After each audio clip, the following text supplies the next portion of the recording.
सुरेश अपनी माँ शीला, पत्नी कमला और बेटी रानी के साथ रहता है। पहले तो सुरेश के पास अच्छी खासी जमीन थी और खेती बाड़ी का काम भी बहुत अच्छा चल रहा था, पर माँ की बीमारी के चलते उसकी धीरे धीरे सारी जमीन बिक जाती है और अब सुरेश के पास खेती बाड़ी के लिए भी जमीन बहुत कम हो जाती है। सुरेश का परिवार पहले से ही बहुत गरीब था और अब घर की जिम्मेदारियां, घर का खर्चा चलाने के लिए भी उसके पास पैसे नहीं थे।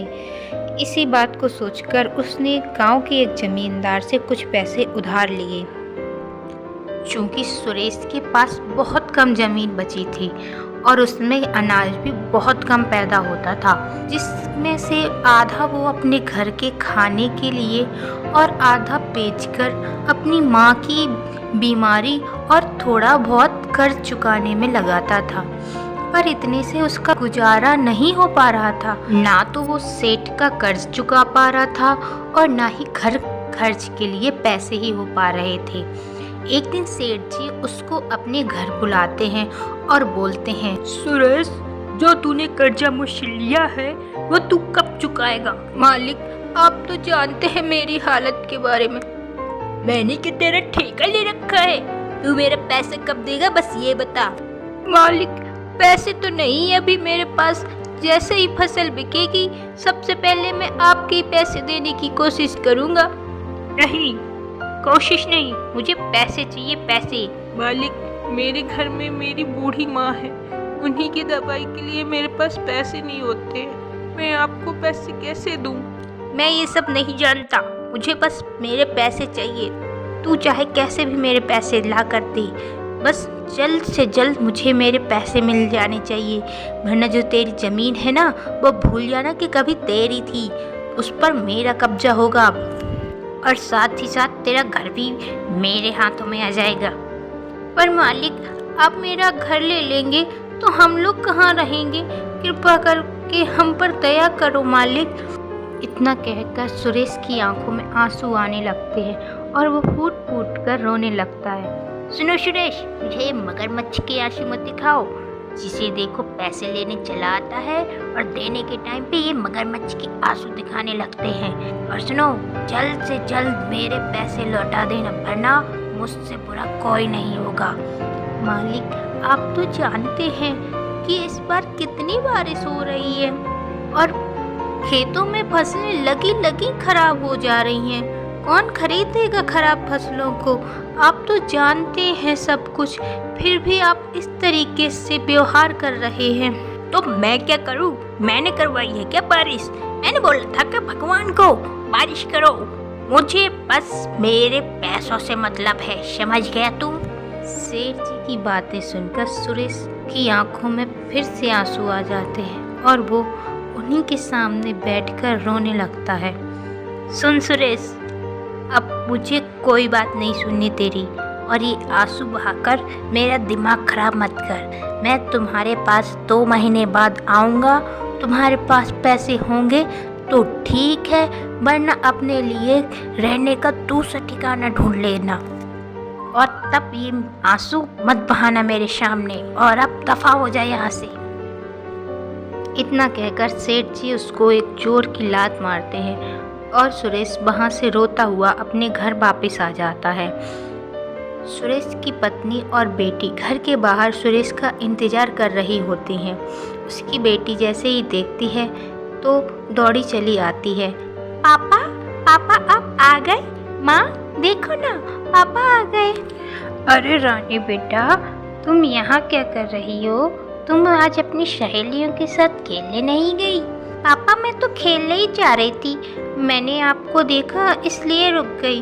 पापा देखो ना, मेरे कपड़े कितने खराब हो गए हैं और ठंड भी आ रही है। इस बार सर्दियों में मेरे लिए कुछ अच्छा सा खरीद देना ना पापा, मुझे बहुत ठंडी लगती है। सुरेश अपनी बेटी की ऐसी बातें सुनकर अपनी डबडबाई आंखों भरी नज़रों से देखकर बोलता है, हाँ बेटा, मैं तुम्हारे लिए इस बार जरूर अच्छे कपड़े ले आऊँगा, तुम चिंता मत करो। सुरेश को ऐसे देखकर उसकी पत्नी समझ जाती है कि सेठ जी नहीं माने हैं।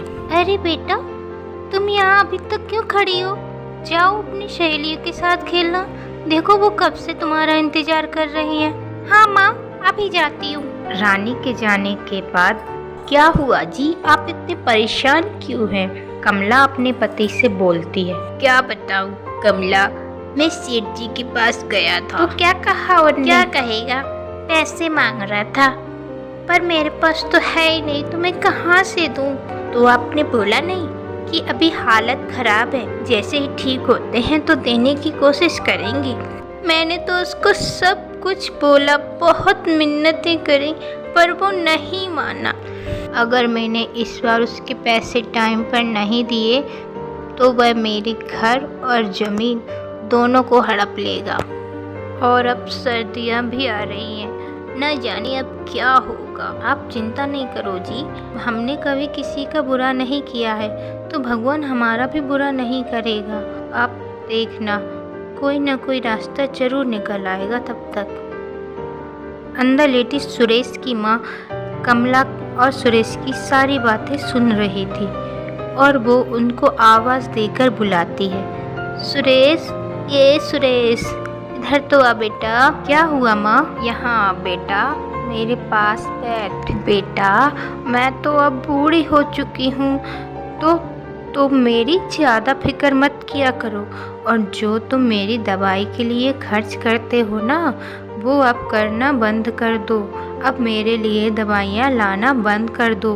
ना जाने कब भगवान का बुलावा आ जाए और ये तुम्हारी बूढ़ी माँ चली जाए। अरे माँ, ऐसे क्यों बोल रही हो? शुभ शुभ बोलो। अरे बेटा, यही तो ज़िंदगी का एक कड़वा सच है जो हमें एक ना एक दिन मानना ही पड़ेगा। मैं तो सिर्फ इतना बोल रही हूँ कि जो पैसा मेरे ऊपर तुम खर्च कर रहे हो वो व्यर्थ है, और उसी पैसे से तुम अपना घर का खर्च चलाओ और अपनी ज़मीन और ये घर बचाओ। बेटा, माँ तू चिंता मत कर, तू शुभ शुभ बातें कर। अभी मेरे पास 2 महीने का वक्त है, तब तक मैं सब कुछ ठीक कर दूंगा माँ। बस तुम अपना आशीर्वाद हम पर बनाए रखो, और तुम बिल्कुल भी चिंता मत करो माँ।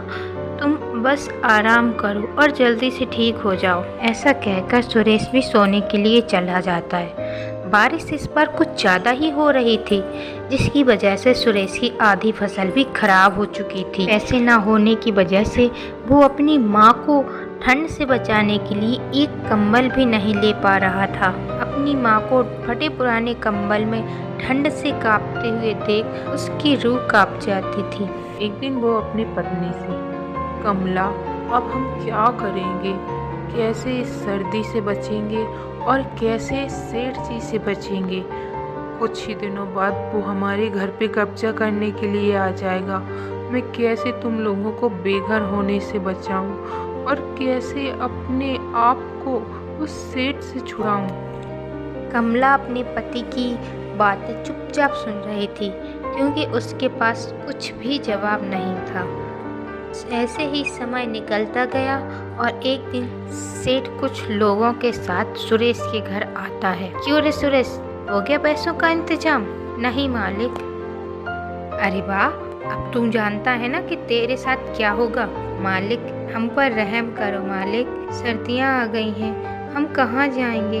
हम पर थोड़ा तो रहम करो मालिक। तुझे अब और बिल्कुल भी समय नहीं मिलेगा, और अब ये रोना धोना बंद कर मेरे सामने। ऐसा कहकर सेठ जी साथ आए हुए लोगों को इशारा करके बताता है कि सुरेश के घर का सारा सामान घर से बाहर फेंक दो, और उसकी बात मानकर वो लोग सारा सामान बाहर निकालने लगते हैं। सुरेश की बेटी रानी बहुत डर जाती है और अपनी माँ कमला से लिपट कर रोने लगती है।